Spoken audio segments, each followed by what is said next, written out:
How's it going? We heard a lot of people are having problems with the Mossberg Maverick 88, and I had the same problems that everybody else has. Because when I got it, it fired fine until I switched it to an ATI folding stock, and then every shell I put in there was a misfire. And if you look at the back of the shell, the primer's not the firing pin's not striking the primer.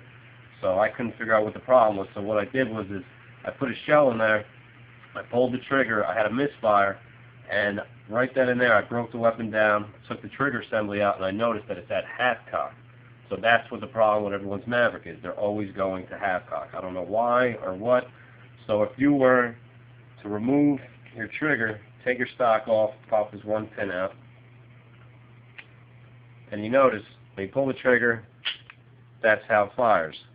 Now if you guide it back, it'll stop at half cock, and that's where the position was after there was a misfire. It's not going the whole way.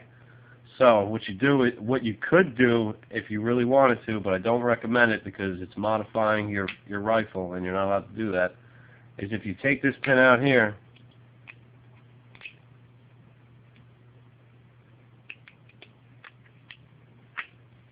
and on the hammer you have 3 digits.